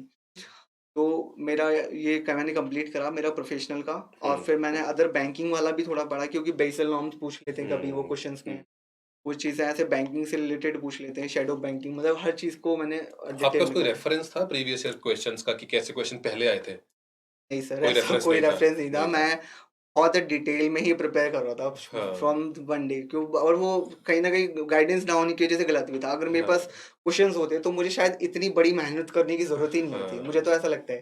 क्योंकि समझ जो गया, क्वेश्चन्स आए वो इंडियन अकाउंटिंग स्टैंडर्ड से 4 या 5 क्वेश्चन आए थे समझ पेपर के गया। आपने अंदर। तो सिलेबस के हिसाब से पढ़ना स्टार्ट हाँ, कर दिया। सिलेबस के हिसाब से पढ़ना। एक हेडलाइट चल रही थी, एक हेडलाइट बंद थी गाड़ी की हाँ, आपकी, सिर्फ वो सिलेबस था, क्वेश्चन थे सिलेबस था, नहीं। क्वेश्चंस थे ही नहीं, और बस वो था कि डिटेल्ड है वो भी सिलेबस बहुत। हुँ, और पेपर में तो थोड़ा ऑपोज़िट हो गया उसका, क्योंकि मेरे शुरू के 2 क्वेश्चन ही अकाउंटिंग स्टैंडर्ड से थे, वो भी इंडियन हुँ, अकाउंटिंग स्टैंडर्ड नहीं वाले। हुँ, तो पर वो बन गए थे मेरे, क्योंकि मैंने पढ़ा हुआ था। हुँ, पर एक केवल कंपनी सेक्रेटरी कोर्स से अगर कोई जा रहा है उसको टफ पड़ेगा थोड़ा, क्योंकि हुँ, वो इंडियन अकाउंटिंग स्टैंडर्ड्स पे इतना फ़ोकस नहीं होते हैं हुँ, सीएस के अंदर। हुँ, फिर उसके बाद में कुछ क्वेश्चंस थे वो इकोनॉमिक्स के थे, कुछ क्वेश्चंस बैंकिंग के थे, कुछ हुँ, क्वेश्चंस थे जो मेरे कंपनी लॉ के थे, हुँ, कुछ सेबी के कंप्लायंसेस थी, एलओडीआर और आईसीडीआर की मिला हुँ, करके। हुँ, कुछ स्ट्रेटेजिक मैनेजमेंट पेपर होता है एक सीएमए, हुँ, उसमें से क्वेश्चंस पूछ लिए उन्होंने। हुँ, और काफ़ी ऐसे सर एफएम के क्वेश्चंस थे, हुँ, 2-3 हुँ, कंप्यूटर रिलेटेड क्वेश्चंस थे जो आईटी एक्ट 2000 है, उसके अंदर हुँ, सार्बेन्स-ऑक्सले ऑडिट और जो भी हमारे हुँ, पेनल्टीज़ वगैरह हैं हुँ, इस आईटी एक्ट की। और एथिक्स का थोड़ा बहुत पार्ट था, कोई कमिटीज़ वगैरह पूछी थी, कुमार हुँ, मंगलम बिरला कमेटी जो बहुत अच्छा, फेमस रही है। हुँ। तो ये पूरा पेपर रहा सर। तो पेपर को देखने के बाद आपको क्या लगा कि तैयारी एक्चुअली में कैसे करनी चाहिए थी? मतलब क्या टॉपिक्स थे या क्या सेक्शंस थे जो एक्चुअली में पढ़ने चाहिए थे या जिन पे फोकस करना चाहिए था? सर मुझे ये लगा कि जो सिलेबस दे रखा है उसके हिसाब से तो नहीं चलना चाहिए था, खुद के हाँ, हिसाब से ही शायद चलता, हाँ, जो मैं कर रहा था। क्योंकि सर मेहनत बहुत ज़्यादा हो गई थी पेपर 2 के अंदर, क्योंकि बहुत हुँ, डिटेल्ड एक सिलेबस, हुँ, हुँ, उसको इतने कम टाइम में कवर करना लास्ट बिल्कुल में, क्योंकि ठीक। थक जाते हैं सर एक-एक चीज़ को हाँ, पढ़ के भी, और फिर हाँ, जब नया प्रिपेयर कर रहे हैं, कुछ हुँ, नया सब्जेक्ट लेते हैं तो पुराना भूल जाता है दिमाग। हुँ। फिर उसको रिटेन करना, फिर वो फिर सारे वो पेनल्टीज़ कितने की है, फिर 3 साल है कि 5 साल है, कैसे हाँ, बड़ा वही वाले मुश्किल है सर काम करना। 66 एफ 66 हाँ, ही सारे वो ये था। इवन मतलब वो न्यूमेरिक डेटा है, न्यूमेरिक डेटा है जो वो। फिट करना बहुत मुश्किल काम होता है। बहुत मुश्किल होता है सर हाँ, वो। एटलीस्ट 2 से 3 रीडिंग आप करोगे तो आप गेन कर लोगे, हाँ, मैं कोई मानता हूँ। हाँ। पेनल्टीज़ के टर्म्स पर आप लिख लो, पेनल्टीज़ को, हुँ, सेक्शंस को, हुँ, जो लिमिट्स हैं, उन सबको एक हुँ। जगह पे लिख लोगे तो बहुत ईज़ी रहेगा आपके लिए करना। तो तो आप कोई टॉपिक लिस्टिंग बता पाओगे फ्यूचर एस्पिरेंट्स को कि यार सिलेबस तो ठीक है, लेकिन ये टॉपिक ज़्यादा इम्पोर्टेंट है, जो आपके इस बार पेपर में आए थे, 20 वाले में? तो अगर टॉपिक की बात की जाए तो मैं मानता हूँ कि अगर प्रिपेयर कर रहे हो तो हुँ, पहले आप थोड़ा अकाउंटिंग स्टैंडर्ड्स वगैरह प्रिपेयर करो। ठीक क्योंकि है, इंडियन अकाउंटिंग स्टैंडर्ड से मैंने 4 या 5 क्वेश्चन देखे मेरे पेपर के ठीक है, अंदर। डन है। इकोनॉमिक्स में से मैंने क्वेश्चन देखे थे। मैंने जीएसटी में से क्वेश्चंस देखे 2 या 3, ठीक है। But at the same time custom में से भी क्वेश्चन आए थे 2। एफओबी प्राइजेज़ वगैरह कंप्यूट करवाया था उन्होंने। हुँ, कस्टम में से क्वेश्चन देखा मैंने, और मैंने डीटी के अंदर देखा क्वेश्चंस जो हमारे रिटर्न्स हैं, हुँ, रिटर्न ऑफ इनकम, और जो टीडीएस और टीसीएस वाला पार्ट है उसमें से 2-3 क्वेश्चंस मैंने देखे। मैनेजमेंट में से क्वेश्चन थे, स्ट्रैटेजिक मैनेजमेंट जो पेपर होता है, हुँ, हुँ, में से थे। एफएम के फॉर्मूलेज़ थे मेनली, हुँ, कैपिटल बजटिंग का फॉर्मूला था और रेशियो से फॉर्मूला था। ओके। और अकाउंटिंग रेशियोज़ में से, हाँ सर, ठीक है। और फाइनेंशियल रेशियोज़। फाइनेंशियल रेशियोज़ अ, ओके, ठीक है। जो हमारा पेपर होता है कॉस्टिंग का, तो हुँ, कॉस्टिंग में भी क्वेश्चंस मार्जिनल और स्टैंडर्ड से थे। एक-एक क्वेश्चन मार्जिनल मार्जिनल और कॉस्टिंग, स्टैंडर्ड कॉस्टिंग, ठीक स्टैंडर्ड है, कॉस्टिंग में से क्वेश्चन देखने को मिला मुझे। ठीक है। और ऑडिट की बात करें तो जो ऑडिट हमारे ऑडिट स्टैंडर्ड्स हैं, हुँ, उसके भी नाम पूछे गए, जैसे टीसीडब्ल्यूजी है, कॉर्पोरेट गवर्नेंस वाला, उसमें से एक अकाउंटिंग स्टैंडर्ड देखने को मिला था। कंपनीज एक्ट में जो डायरेक्टर है, जो शेयर कैपिटल है, जो एक बेस है कंपनीज एक्ट का, इसके अलावा जो दूसरे पार्ट मैंने करे थे, इंसॉल्वेंसी एंड बैंक्रप्सी कोड, जो वाइंडिंग अप चैप्टर है, जो एनसीएलटी से रिलेटेड चैप्टर है, उसके क्वेश्चंस भी मुझे देखने को नेशनल कंप्यूटर ट्रिब्यूनल से भी क्वेश्चन। ठीक है जी। कंपोजिशन पे थे। Okay. मतलब एक होलिस्टिक अप्रोच में ही करने में पड़ेगा अगर पर प्रिपेयर क्वेश्चन डिफिकल्ट तो नहीं होंगे, बेसिक क्वेश्चंस होंगे कि डिफिकल्ट क्वेश्चन अंदर सर जा जाके इंडियन घुस घुस के। अकाउंटिंग स्टैंडर्ड के थोड़े से डिफिकल्ट क्वेश्चन थे। अच्छा अच्छा। और इकोनॉमिक्स की, क्योंकि इकोनॉमिक्स ऐसी है कि याद ही नहीं रहता है। हाँ। और बाकी एवरेज थे क्वेश्चन में कहा जाए, क्योंकि जिस हिसाब से प्रिपरेशन पे भी डिपेंड करता है सर ये कि कितना डिटेल में आपने तैयारी करी है। आप उस क्वेश्चन को उस टाइम में निकाल पाओगे नहीं निकाल पाओगे, क्योंकि 5 ऑप्शंस होते हैं, 5 में से हिट करना बहुत टफ है। वो समझ बहुत गया। क्लोजली होते हैं। अगर कोई फैक्टरीज एक्ट है, फैक्टरीज एक्ट का इम्प्लीमेंटेशन पूछे, इफेक्टिवनेस डेट, तो वो सब मिलते जुलते होंगे 1948 में, वो कुछ सितंबर जुलाई 15 तारीख कोई समझ 20 गए तारीख, समझ गए। तो वहाँ उसको पकड़ना थोड़ा टफ हो जाता है। हाँ, और फिर वो अगर आपने कुछ गलत लगा दिया, घर पे आके चेक करा, तो आधा वैसे डिमोटिवेट हो जाते हैं कि समझ मैंने गया। गलत टिक कर दिया जल्दबाजी में। ठीक है जी, तो अंशुल आपको टॉपिक्स लिस्टिंग बता दी है, आपने वीडियो सुन ही रहे हो, तो जो टॉपिक्स हैं उनसे आई थिंक स्टार्ट वहाँ से करना चाहिए, अगर ये फ्यूचर में वैकेंसी आती है। तो सिलेबस एक आपकी गाड़ी की हेडलाइट है और दूसरी हेडलाइट आपकी प्रीवियस ईयर क्वेश्चन, दोनों चलेंगी तो रास्ता थोड़ा साफ दिखेगा, अगर एक चलेगी तो थोड़ा सा टेढ़ा-मेढ़ा जाना पड़ेगा, राइट? उसके बाद Anshul let's come to the interview part. अब इंटरव्यू पार्ट बहुत इंपॉर्टेंट है ऑब्वियसली, है ना? बहुत इम्पोर्टेंट है 25 सर। मार्क्स की इंटरव्यू है, हाँ, कोई ऐसा नाबार्ड का। मज़ाक तो नहीं है। बिल्कुल सर। तो फेज़ 2 क्लियर करने के बाद भी मन के अंदर रहता है कि इंटरव्यू पता नहीं क्या पूछेंगे मेरे से, मैं कंपनी सेक्रेटरी बहुत ज़्यादा हूँ, सर, और है ना? नाबार्ड के अंदर बहुत डिटेल में है। हाँ, वेबसाइट तो अपने आप में एक हाँ। डिटेल्ड है। तो मुझे प्रिपरेशन सोर्सेज़ आपने कैसे तैयार किया? सोर्सेज़ क्या होने चाहिए? मॉक्स का क्या रोल है? एक्चुअल इंटरव्यू कैसी थी? ये सब कुछ बताइए। सर वही हम बात करते हैं कि यहाँ पे मेरे दोनों इंटरव्यू एक साथ लाइन अप हुए थे। Food corporation of India manager का, अकाउंट्स जो फाइनेंस और अकाउंट्स मैनेजर वाला है, वो 24 दिसंबर को था। और जो मेरा नाबार्ड ग्रेड ऑफिसर का इंटरव्यू था, वो 28 दिसंबर को था। तो अराउंड मुझे दिसंबर सेकेंड वीक में नाबार्ड का डेट आया था, फर्स्ट वीक में। तो वहाँ से हमने प्रिपरेशन स्टार्ट करी। तो जो एडुटैप के आपको थैंक यू कहना चाहूँगा सर। मैं जो मॉक इंटरव्यूज करवाए थे आपने, नेगी सर ने और उन्होंने, वो काफ़ी बेनिफिट हुए मुझसे। मेरे को 1 घंटे का मेरा इंटरव्यू चला था। उन्होंने करिकुलम से लेकर के हर एक चीज़ बहुत डिटेल में पूछी मुझे। इवन नाबार्ड एक्ट से भी काफ़ी सारे क्वेश्चन थे, और जो नाबार्ड की वेबसाइट पे रिपोर्ट्स वगैरह हैं उस पर भी पूछा, apart from my subjective questions. तो बहुत हेल्पफुल थे मेरे लिए। पहले तो अपन को मेरे हिसाब से वेबसाइट पे फोकस करना चाहिए नाबार्ड की, क्योंकि नाबार्ड की वेबसाइट खुद अपने आप में बहुत डिटेल्ड है। कि अगर हम बात करें, नाबार्ड के 3 फंक्शन हैं, रिफाइनेंस, सुपरवाइजरी एंड डेवलपमेंट। तो जब रिफाइनेंस पार्ट आप पढ़ रहे हो, तो उसके अंदर भी बहुत सारी स्कीम्स हैं। सेंट्रली स्पॉन्सर्ड स्कीम्स क्या क्या है, नाबार्ड की खुद की स्कीम्स क्या है, नाबार्ड के कितने फंड है, नाबार्ड की बैलेंस शीट खुद अपने आप में एक डिटेल्ड है। जैसे नाबार्ड के एसेट साइड खुद अपने आप में 5.32 लाख करोड़ है, नाबार्ड की रिजर्व 30,000 करोड़ प्लस है। तो इन चीज़ों को एक प्रिपेयर करने के लिए एक अप्रोच होनी चाहिए कि सिस्टमैटिकली मुझे ये चीज़ें ख़त्म करनी है, ये पढ़ना है। पहले मुझे वेबसाइट पे फोकस करना है, फिर मुझे नाबार्ड की एनुअल रिपोर्ट को पढ़ना है, फिर नाबार्ड के जो प्रोग्राम्स हैं उसको पढ़ना है। इस साल में कुछ एक्स्ट्रा अकरिंग इवेंट हुए, उसको भी मेरे को ट्रिगर करने हैं। जैसे कोई नया डिपार्टमेंट स्टेबलाइज हुआ, या फिर कुछ मेरे नाबार्ड ने कोई फंडिंग करी है किसी तरीके की, जब अर्थक्वेक वगैरह आया था, जब नाबार्ड न्यूज़ हाँ, बेसिकली नाबार्ड मोटा-मोटा। न्यूज़ मोटा-मोटिकली वो आपको पता होनी चाहिए नाबार्ड के बारे में। ठीक है। नाबार्ड का कंपोजिशन बहुत इंपॉर्टेंट है, राइट, क्योंकि right, some of directors are come from RBI in right, NABARD. Right. तो वो कंपोजिशन आपको बहुत डिटेल में बताना चाहिए। और डायरेक्टर के इवन क्वालिफिकेशंस भी मुझे लगता है कि आपको पता होना चाहिए, क्योंकि वो भी अपने आप में बहुत बड़ी बात है। क्योंकि कहीं एमडी ऑफ आरबीआई वो नाबार्ड में एज ए नॉमिनी डायरेक्टर है। तो एक डिटेल प्रिपरेशन बहुत ज़रूरी है इंटरव्यू के लिए। तो आप एडवर्टाइप ने बहुत मुझे इसमें हेल्प करी थी, मॉक इंटरव्यूज़ ने खास ने। और फिर डेली बेसिस पे मैं प्रिपेयर करता था, रोज़ 4 या 5 घंटा नाबार्ड की वेबसाइट पे देता था मैं, क्योंकि भूल जाते हैं सर फंड। मैं इनिशियली मैं नाम ही नहीं याद फंड कर ही रहा। बहुत सारे हैं, long rural term irrigation infrastructure fund, development fund, RIDF कितने आरआईडीएफ, कितने फाइनेंशियल इंक्लूजन कितने का तो बहुत फंड है, हाँ। बहुत ज़्यादा फंड है, क्योंकि डेयरी वो डेवलपमेंट फंड। हाँ, डेवलपमेंट फंड, एनिमल हस्बेंड्री, हर हाँ, एक चीज़ बहुत डिटेल में है सर। ठीक है। ट्राइबल डेवलपमेंट भी हाँ, अपने आप में टीडीएफ स्कीम है। अब राइट, वो राइट। स्कीम कहाँ-कहाँ चल रही है, कौन-कौन से स्टेट में चल रही है, कौन से डिस्ट्रिक्ट में है, हुँ।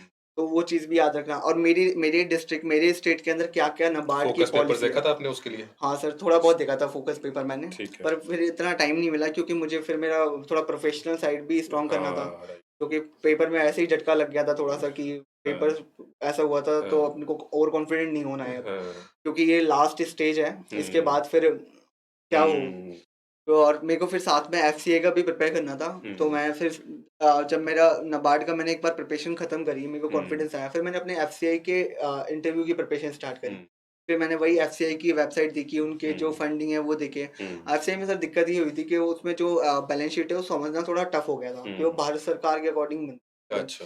तो मेरे को बैलेंस शीट रीड करने में बड़ी दिक्कत आ रही थी, क्या हुँ, उनकी चीज़ें हैं, उसको हुँ, फिगर्स। और फिर एक पार्ट तो एक वक़्त ऐसा है कि वो दोनों कॉन्ट्रडिक्ट हो रहे थे। हुँ। कोई मैं सोचता कि नाबार्ड के रिज़र्व्स इतने हैं, फिर अच्छा, एफसीआई के कितने अच्छा। होंगे? अच्छा, एफसीआई के इतने हैं, शेयर कैपिटल उसमें हाँ, इतना होगा, उनके बोरोइंग्स हाँ, इतने थे, यहाँ डेब्ट कितने हैं, यहाँ हाँ। एनपीएस क्या है? तो हर एक चीज़ को आपको एक लिख के ही नोट्स बना के ही करना चाहिए इंटरव्यू हुँ, के टाइम पे भी, ताकि हुँ, आप कन्फ्यूज़ ना हो। और फिर हाँ, जब इंटरव्यू था तो इट वाज़ गुड, मतलब जो मेरा इंटरव्यू हुआ, पहले हुँ, मेरा एफसीआई हुआ था हुँ, दिल्ली, नोएडा के अंदर। हुँ, तो मैं एफसीआई के लिए गया था, तो मेरा इंटरव्यू अच्छा हुआ काफ़ी, मतलब मेरी एक्सपेक्टेशन से। हुँ, हुँ, फिर मेरे पास 3 ही दिन थे नाबार्ड के लिए। फिर जो मैंने पहले जितना भी डिटेल में पढ़ा था हुँ, नाबार्ड की वेबसाइट से, जो भी मैंने नोट डाउन किया था, स्कीम्स मैंने जितनी भी लिखी थी भारत सरकार की, चाहे वो पी प्रधानमंत्री से रिलेटेड कुछ भी स्कीम हो, वो मैंने दोबारा से रिवाइज़ करा डिटेल में। हुँ, फिर 28 को मेरा इंटरव्यू हुआ था, जयपुर। मैंने हुँ, वीडियो कॉन्फ्रेंसिंग से इंटरव्यू हुआ था ये मेरा, और काफ़ी, मतलब वो भी अच्छा इंटरव्यू हुआ। हुँ, इंटरव्यू की ख़ास बात ये थी सर, क्योंकि मैं जब इंटरव्यू के लिए गया था, तो हमारे साथ में वहाँ पे 6 मेरे साथ 6 या 7 चार्टर्ड अकाउंटेंट्स थे। तो उनके इंटरव्यू और हमारे इंटरव्यू भी सेम डे पे थे। तो पहले भोपाल का इंटरव्यू वालों का इंटरव्यू होना हुँ, था, तो उनके सिस्टम में कोई इश्यू आया, तो पहले जयपुर वालों का हुआ इंटरव्यू। तो हुँ, मॉर्निंग हमसे ही शुरू हुआ था। तो पहले वही सीए वालों का इंटरव्यू पहले हुआ, चार्टर्ड अकाउंटेंट्स का। उसके बाद में फिर हमारा टर्न आया। अब जब मेरा टर्न था, तो मेरे से पहले मेरे ही फ्रेंड थे हुँ, वो चार्टर्ड अकाउंटेंट के बेसिस पे गए थे वहाँ पे। हुँ, तो वो यूपीएससी प्रिपेयर कर रहे थे पिछले 3 साल से। हुँ, हुँ, तो उनका इंटरव्यू हुआ, तो वो अप्रॉक्स 40 से या 45 मिनट तक वो इंटरव्यू गया था। अब वही बात है, जैसे एक बोर्ड रूम है, तो बोर्ड रूम हुँ, से आवाज़ें बाहर आती हैं। तो मैं पैनिक करने लग गया बाहर बैठ के। मैंने कि हुँ, अंदर ये हो रहा है, अभी 40 मिनट उसको हो गए, हुँ, 35 मिनट हो गए, 45 मिनट हो गए, वो आ नहीं हुँ, रहे बाहर। अभी मेरा क्या होगा अब? वो तो हुँ, इतना ज़ोर-ज़ोर से आवाज़ें आ रही है बाहर। तो थोड़ा पैनिक हो गया था उस टाइम पे मेरे लिए। हुँ, फिर जब वो बाहर आए, तो उन्होंने बोला नॉर्मल था। मैंने कि हुँ, 45 मिनट नॉर्मल थे? हुँ। तो उनको पता भी नहीं चला होगा कि 45 उनको मिनट हो गए पता हैं। नहीं चला, वो क्वेश्चन्स के टाइम पे 45 हाँ, मिनट हो पता गए। नहीं मैंने कि चलता। सर हाँ, 45 मिनट नॉर्मल नहीं होते। हाँ, फिर मैंने भी वही टाइम देख के मैं गया था मेरे हाँ, इंटरव्यू के लिए। फिर मैंने एक बार खुद को बूस्टअप किया, नाउ आई विल डू, ये बस हुँ, लास्ट स्टेज। फिर इंटरव्यू जैसे मेरा चालू हुआ, तो चेयरमैन ने मुझसे पहले क्वेश्चन पूछा था। तो इट वाज़ गुड। मेरे पर एक्सपीरियंस पे थोड़ा क्वेश्चन आया। पहले हुँ, हिंदुस्तान टाइम्स के बारे में क्वेश्चन आया, जो मेरा वर्किंग हुँ, एक्सपीरियंस था। हुँ, हुँ, तो मैंने मुझसे सर ने पूछा, hmm, have you preparing for UPSC also? Hmm, मैंने साहब कहा, सर अभी तक तो मैंने कुछ ऐसा सोचा नहीं। उसके बाद में उन्होंने मुझे 1-2 केस स्टडीज़ दी। तो मैनेजिंग डायरेक्टर और मैनेजिंग डायरेक्टर और एग्जीक्यूटिव हुँ, डायरेक्टर के बीच में कोई कॉन्फ्लिक्ट अराइज़ हो गया हुँ, हुँ, ऑर्गेनाइज़ेशन में, तो उसमें मैं क्या डील करूँगा? मैं उन हुँ, चीज़ों को कैसे समअप करूँगा?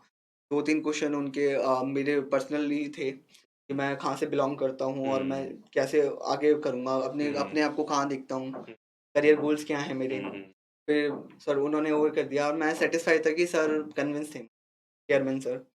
फिर जो दूसरे सर थे, मैडम थे हुँ, पहले, उनके पास इंटरव्यू गया, तो उन्होंने मुझसे रिलेटेड पार्टी ट्रांज़ैक्शंस पूछा डिटेल में। सारे जो सेक्शन 188 है कंपनीज़ एक्ट का, और हुँ, उन्होंने 6 के 6 पॉइंट, और उसके बाद में उसमें कोर वर्ड जो होता है, वो भी हुँ, चाहिए होता है इनको, जो आर्म हुँ, लेंथ प्राइस है, वो होती क्या है एक्चुअल हुँ, में।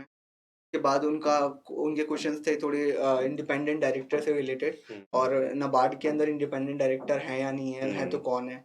हुँ, इंडिपेंडेंट डायरेक्टर के बाद थोड़ा उन्होंने वुमेन डायरेक्टर पे स्ट्रेस किया। हुँ, फिर उसके बाद उन्होंने सर को आगे दे दिया।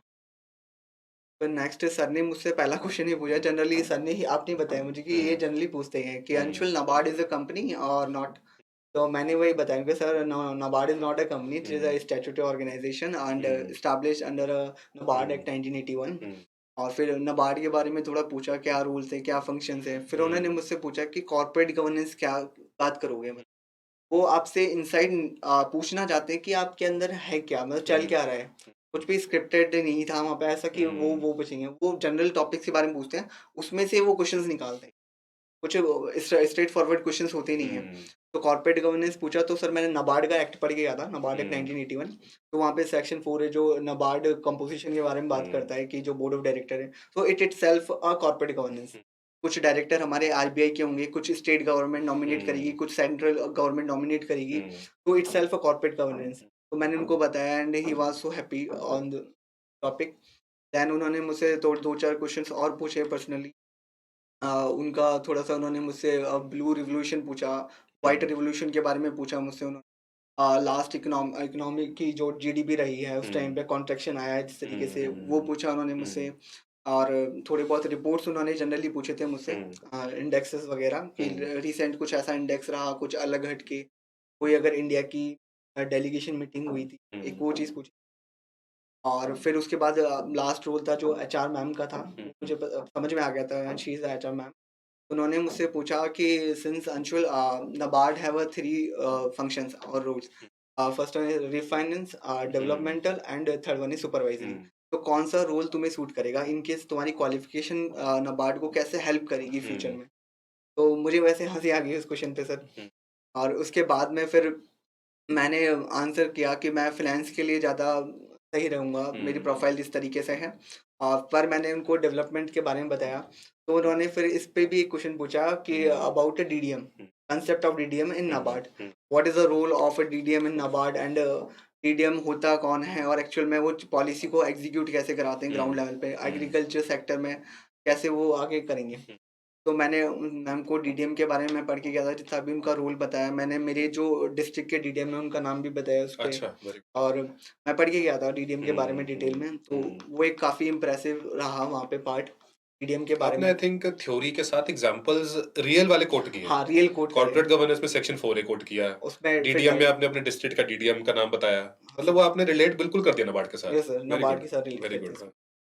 फिर वो मेरे को थोड़ा हेल्पफुल रहा एंड आई वाज़ कन्विंसिंग। और आफ्टर इंटरव्यू जब मैं बाहर निकला, I was on the top and think अच्छा। मेरा इंटरव्यू बहुत अच्छा हुआ है, क्योंकि सबके हाँ, चेहरे थोड़े मायूस थे मेरे से पहले जितने भी गए थे। हाँ। मेरे एक दोस्त तो बाहर आने के बाद ही पानी पी रहे थे, पर वो अच्छा। मैंने कहा ऐसा क्या पूछ लिया आपसे, मुझे भी तो हाँ, बताओ। फिर इंटरव्यू वाज़ सुपर्ब। और अंडरस्टूड। फिर लास्ट वीक तो ट्यूसडे को तो रिजल्ट आए ही है हुँ, नाबार्ड हुँ, ग्रेड हुँ। ऑफिसर का। तो नाउ थैंक यू फिर सो मच आपने सर। मेल किया। फिर मैंने आपसे बात करी। ठीक। जी, मैं एक बार फिर समराइज़ कर देता हूँ। सी मुझे बहुत अच्छी अप्रोच लग रही है अंशुल की। Beat phase 1, beat phase 2, beat interview. Interview में देखो, ये तैयारी सब लोग करते हैं। Everyone goes through NABARD annual report, everyone reads the state focus paper of their state, everyone goes through the different schemes of NABARD, the different agriculture government schemes जो central government कर रही है रन, अपने प्रोफाइल के बारे में सारे लोग पढ़ते हैं। लेकिन द वे यू आंसर, एक है कि आपने थ्योरी थ्योरी पार्ट बता दिया, एक है आपने उसको कोई रिलेटेबल एग्जांपल के साथ पेश किया। तो अंशुल ने ये चीज डिफरेंट बहुत करी है, जो कि मैं सजेस्ट करना चाहूंगा सब एस्पिरेंट्स को करनी चाहिए। डीडीएम की बात करी तो डीडीएम का नाम बताया कि मेरे डिस्ट्रिक्ट में ये है।